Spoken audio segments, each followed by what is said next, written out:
Higher welcome to our channel. ప్రస్తుతం మనతో పాటు దాము బాలాజీ గారు సీనియర్ జర్నలిస్ట్ ఉన్నారు. వారితో ఒకసారి మాట్లాడదాం.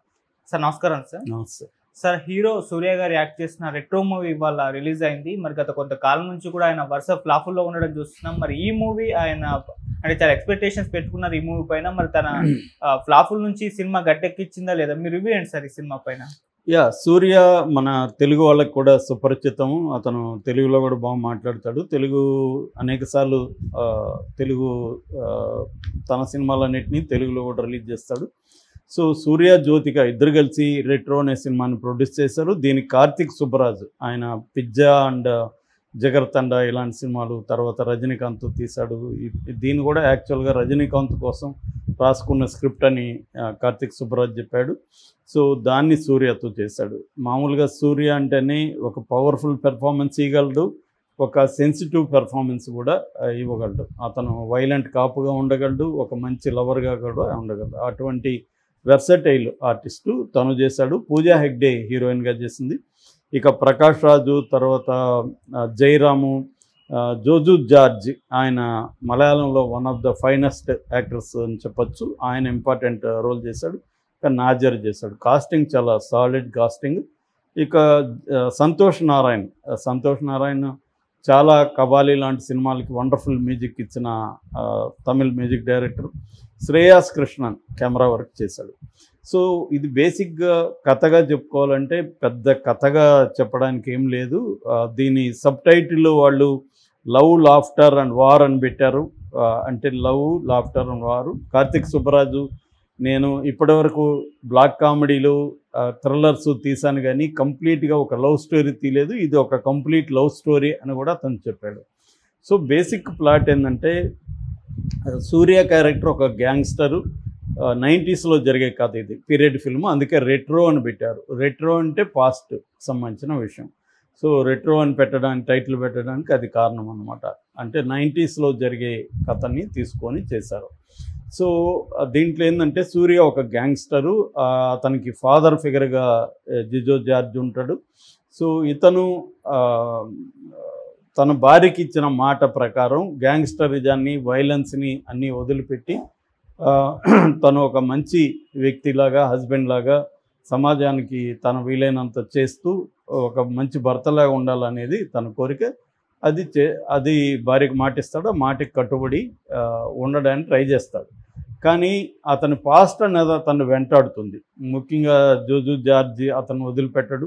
సో అతని పాస్ట్లో చేసిన అతని క్రైమ్స్ కావచ్చు, అతని ఇన్వాల్వ్మెంట్ కావచ్చు, అనేక విషయాల్లో అతను మళ్ళీ దాంట్లోకి వెళ్ళిపోతాడు. సో దీంతో ఇప్పుడు భార్య కూడా ఇతనికి దూరమయ్యే పరిస్థితి వస్తుంది. సో దీంతో భార్యకి ఇచ్చిన మాట, భార్య మీద ప్రేమ, రెండవది తన పాస్ట్. సో ఈ రెండింటి మధ్య సూర్య నలిగిపోయే ఒక పాత్ర, ఘర్షణ పడే పాత్రగా, ఎమోషనల్ క్యారెక్టర్ లాగా చేశాడు. సో దీని నుంచి ఎలా బయటపడ్డాడు ఏంది అనేది బేసిక్గా కథ. మామూలుగా ఇలాంటివి చాలా సినిమాలు వరల్డ్ వైడ్గా చాలా సినిమాలు వచ్చాయి. అంటే హిస్టరీ ఆఫ్ వైలెన్స్ లాంటి సినిమాలు ఉంటాయన్నమాట. మనకు కూడా మన ఇండియాలో కూడా చాలా సినిమాలు వచ్చాయి. అంటే ఒకప్పుడు క్రైమ్ చేసి నేను ఇప్పుడు మామూలుగా బతకదలుచుకున్నాను అనుకున్నప్పుడు అతన్ని బతకలేని పరిస్థితి క్రియేట్ అవుతుంది. పాస్ట్ అనేది అతన్ని వెంటాడుతుంది. ఈ క్రమంలో అతను ఎలా డీల్ చేస్తున్నాడు అనేది దాన్ని రిడెంప్షన్ అంటారు. అంటే మామూలుగా హీరో క్యారెక్టర్కి గ్రోత్ ఆర్ రిడెంప్షన్ ఈ రెండు ఇంపార్టెంట్. గ్రోత్ అంటే ఒక ఏ దగ్గర నుంచి జెడ్ దగ్గర వరకు ట్రావెల్ ఎలా ఉంటుంది అతను అనేది గ్రోత్. రిడెంప్షన్ అంటే తను మారడం, గతంలో నుంచి ఒక రిగ్రెట్ కావచ్చు, ఒక పశ్చాత్తాపంతో తన క్రైమ్స్ నుంచి బయటికి రావడానికి ట్రై చేయడం. ఈ కైండ్ ఆఫ్ సినిమాల్లో ఇది చెప్పుకోవచ్చు.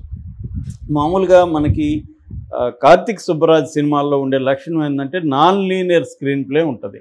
కానీ ఇక్కడ ఆ పద్ధతి ఎంచుకోలేదు. ఇది స్ట్రైట్ ఫార్వర్డ్ లీనియర్గా ఉంటుంది. మనకి ఇక్కడ వారణాసిలో చేత్ సింగ్ ఘాట్ అంటారు. చేత్ సింగ్ ఘాట్లో స్టార్ట్ అవుతుంది. అక్కడ ఇతను మామూలుగా వారణాసి, కాశీ దాన్నే కాశీ అంటారు. వారణాసిలో ఏంటంటే తమకు ఇష్టమైన దాన్ని వదిలేసి రావాలనే ఒక ఇది ఉంటుంది, సెంటిమెంట్ ఉంటుంది. అలాగా ఇతను అక్కడ మాటిస్తాడు, నేను నా గతాన్ని, వైలెన్స్ని అన్ని వదిలిపెట్టేస్తాను అని ఒక మాటిస్తాడు. అక్కడ సినిమా స్టార్ట్ అవుతుంది. దాని నుంచి కొంచెం ఫ్లాష్ బ్యాక్ వెళ్ళి ఎలా ఇతను ఫ్లాష్ బ్యాక్ ఎట్లా ఇతన్ని హాంట్ చేస్తుంది ఆ క్రమంలో ఇతను ఎలా ఎదుర్కొన్నాడు అనేది బేసిక్గా. సో దీంట్లో ఏంటంటే ఇది 2 గంటల 48 నిమిషాల సినిమా, చాలా లెంగ్తీగా ఉంటుంది సినిమా. సో ఈ సినిమా ఈ కథ అయితే ఇది బేసిక్ పాయింట్. ఇది దీన్ని ఎలా డీల్ చేశాడు కార్తిక్ సుబ్బరాజ్ అంటే మోస్ట్ ఆఫ్ ద పార్ట్ చాలా బాగా చేశాడు. అంటే దీంట్లో ప్రధానంగా లవ్, వీళ్ళిద్దరి మధ్య ప్రేమను చూపించడంలో చాలా ఎక్స్ట్రాడినరీగా డీల్ చేశాడు. అట్లాగే స్టైలైజ్డ్ వైలెన్స్ అంటాం, వైలెన్స్ని కూడా క్రూడ్గా తీయచ్చు, స్టైలైజ్డ్గా తీయచ్చు. ఇది స్టైలైజ్డ్ వైలెన్స్ దీంట్లో ఉంది. వైలెన్స్ కూడా ఒక ఆర్టిస్టిక్ ప్యాటర్న్లో తీసుకున్నాడు. ముఖ్యంగా 15 మినిట్స్ నా కట్ కాకుండా సింగిల్ టేక్లో, అంటే ఒకే టేక్లో ఉంటుందన్నమాట, సింగిల్ షాట్. అది ఎక్కడ కట్ అవ్వదు. అటు 15 మినిట్స్ ఉంటుంది. ఆ 15 మినిట్స్ ఖచ్చితంగా సినిమాకి హైలైట్. దాన్ని యాక్షన్ కొరియోగ్రఫీ చాలా వండర్ఫుల్గా చేశారు. యాక్చువల్గా ఇది కొరియన్ ఫిల్మ్ ఓల్డ్ బాయ్లో నుంచి ఇన్స్పైర్ అయ్యి చాలామంది మనోళ్ళు ట్రై చేశారు, కానీ దీంట్లో మాత్రం పర్ఫెక్ట్గా వచ్చింది. సింగిల్ దీంట్లో షాట్లో క్లియర్గా వచ్చింది. ఒక లెంగ్తీ షాట్ ఉంటుంది, దాంట్లో సూర్య కూడా అల్టిమేట్గా చేశాడు. కొరియోగ్రఫీ చాలా బాగుంది. ఆ సీన్ డిజైన్ కానీ అన్నీ కానీ బాగుంది. సో అది చాలా బాగా చేశారు. అట్లాగే ఈమె మన పూజా హెగ్డే ఒక పక్కింటి అమ్మాయి లాంటి క్యారెక్టర్. ఆ అమ్మాయి ప్రేమలో తనకు ఘర్షణ పడి తను మాట ఇచ్చిన హస్బెండ్ నిలబెట్టుకోలేకపోవడం, దాని నుంచి తను ఘర్షణ పడడం, అది వెరీ ఇంపార్టెంట్ క్యారెక్టర్. కాకపోతే ఆ అమ్మాయి చాలా బాగా చేసింది, కానీ ఆ అమ్మాయి క్యారెక్టర్ని రైటింగ్లో ఇంకా బాగా చేసి ఉండొచ్చు అనిపించింది. అదొకటి. ఇది ఇక నెక్స్ట్ చెప్పుకోవాల్సింది జోజు జార్జి. అతను ఒక ఫాదర్ ఫిగర్ లాంటి క్యారెక్టర్. అతను ఒక కమాండింగ్ ప్రజెన్స్ అనేది సూర్యకి డామినేటింగ్గా ఉంది. అది నిజానికి చాలా బాగా చేశారు. మంచి కాస్టింగ్ని ఎంచుకున్నాడు కార్తిక్ సుబ్బరాజు. ఇక ప్రకాష్ రాజు, బ్రహ్మాజీ, నాజరు ఇలాంటి వాళ్ళంతా కూడా వాళ్ళ స్థాయిలో సాలిడ్ పర్ఫార్మెన్స్ ఇచ్చారు. ఎక్కడ కూడా పర్ఫార్మెన్స్ విషయంలో ఎవరిని కూడా తప్పుపట్టలేని విధంగా డిజైన్ చేశారు క్యారెక్టర్ని, కానీ పర్ఫార్మెన్స్ చాలా బాగున్నాయి. ఇక దీంట్లో ప్రధానంగా చెప్పుకోవాల్సింది బ్యాక్గ్రౌండ్ స్కోర్. టెక్నికల్గా మనకు ఒక విజువల్ ట్రీట్ ఫీలింగ్ వస్తుంది. అంటే సెన్సెస్ అన్నీ కూడా అలర్ట్గా సినిమా చూసే పరిస్థితి వస్తుంది.